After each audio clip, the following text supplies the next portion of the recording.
Alors, la ville dansée, c'est un projet effectivement qu'on a imaginé dans le cadre du Paris Dance Project, qui est une organisation que nous avons fondée avec Benjamin Millepied il y a 1 an. Et la ville dansée, c'est sous la direction artistique de Benjamin Millepied, mais c'est aussi une œuvre collective avec un collectif qu'on a rassemblé, composé de Françoise Vergès, qui est historienne, écrivaine, Fabien Truong, sociologue et écrivain également, Christian Longchamp.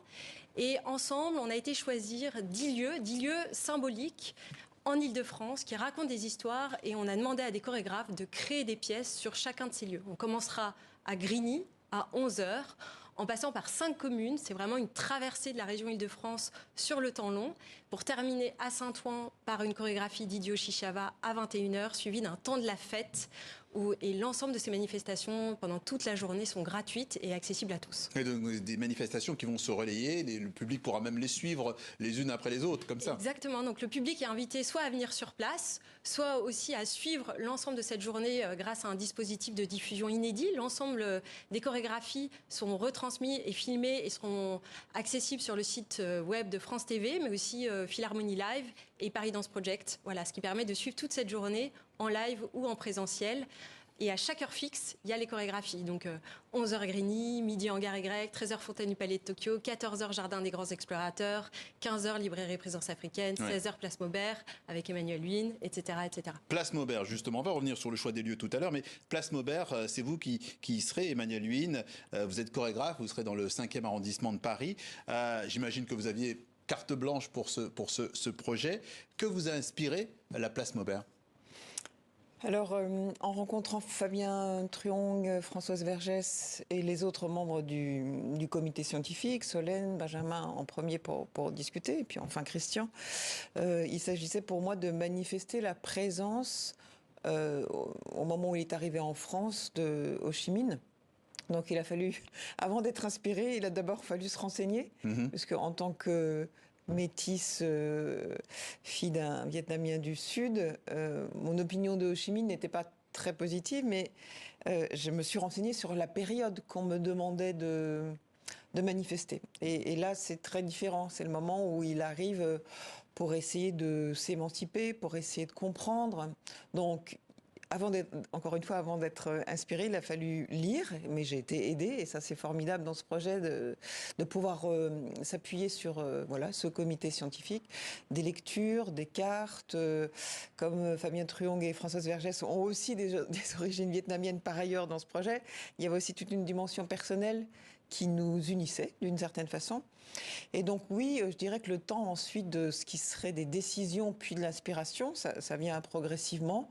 Donc il y a l'idée que sa trajectoire, c'est une trajectoire d'abord d'essayer de se mêler, puis ensuite d'échapper à la police, puis de se cacher. On va le voir. On va le voir un petit peu, parce qu'on a des images justement, parce que vous avez livré quelques images. On va voir un petit peu une séquence de répétition et on va en reparler juste après.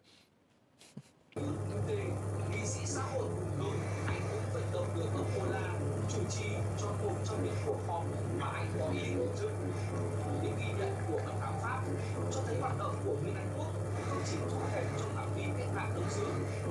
Trong báo cáo ngày 4 tháng 1 năm 1920, ông Hào Răng cho biết Nguyễn Ái Quốc đặc biệt quan tâm chính sách thuộc địa của Anh, của Hoa Kỳ, Tây Ban Nha và Ý. Cùng qua, Nguyễn Ái Quốc gặp một người Ái Ý Lan là Hồ Nam Sinh. Voilà, donc on a l'impression quand même que là, on a l'impression que ce sont des animaux, mais enfin bon, voilà. Oui, tout à fait. C'est ça. Oui, en fait, on a plongé, enfin j'ai plongé avec Gilles Amalvi, dramaturge de ce projet, qui s'est mis aussi à lire beaucoup. On a plongé dans les textes, et il y a un texte de 1922 où Ho Chi Minh compare tous ceux qui ont participé à la Convention de Versailles, donc tous les grands puissants qui se disputent et qui se partagent le monde, il les compare à des animaux, et il commence, nous les singes jaunes, et puis les vautours noirs, et puis les porcs roses. En fait, chaque pays et chaque personnalité, et moi je n'ai pas d'ailleurs les moyens de décrypter à quel pays ou à quel homme politique il faisait à chaque fois référence, mais en tout cas il y a un texte ménagerie qui est très drôle et très caustique. En fait, l'écriture de Ho Chi Minh peut être poétique, caustique, politique, et donc l'extrait là qu'on voit, Théo Le Brumand et Lucie Collardot ont commencé à travailler sur le devenir animal. Non pas pour ridiculiser l'animal ou pour ridiculiser Ho Chi Minh ou ceux qui... Voilà, mais plutôt pour faire état de cette continuité qu'il y a aussi au Vietnam. Il y a, dans les marchés, il y a les gens, il y a les animaux, il y a les plantes. Donc en fait, être animal, c'est presque participer à la vie normale. Mais bon, le texte de Ho Chi Minh est très caustique pour dire que, en fait, ce sont des animaux qui se sont partagés le gâteau après la Deuxième Guerre mondiale. On revient quand même au après choix... la première, excusez-moi. Oui, un texte de la première, c'est bien de le préciser, effectivement.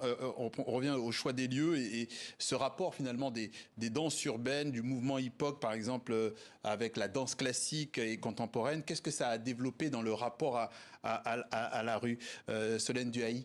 En fait, l'idée, c'était vraiment de pouvoir laisser cours à des identités plurielles de danse. Là, on pourra découvrir tous les styles de danse. Je pense à toi, Emmanuel Huynh. Je pense aussi à Idio Chichava, qui nous vient du Mozambique, qui va danser sur des chants traditionnels qui viennent du Mozambique. Je pense à Mohamed Lemkassi, qui lui aussi a encore un autre regard. Ouais. Stalia Sanou, qui sera au Hangar Y. Donc, l'idée aussi de cette ville dansée, c'était montrer aussi une pluralité aussi de styles de danse qui viennent investir la rue et partager des histoires très différentes pour chaque lieu, les partager au plus grand nombre. Voilà. Ouais, c'est à découvrir donc samedi prochain, 10 créations chorégraphiques visibles gratuitement à Paris, autour de Paris, dans plusieurs lieux emblématiques, vous l'avez dit. Merci Solène Duhaï et merci à vous Emmanuel Huynh d'être passé par le journal de TV5 Monde. Merci à vous. Et c'est tout pour aujourd'hui. Merci, à demain.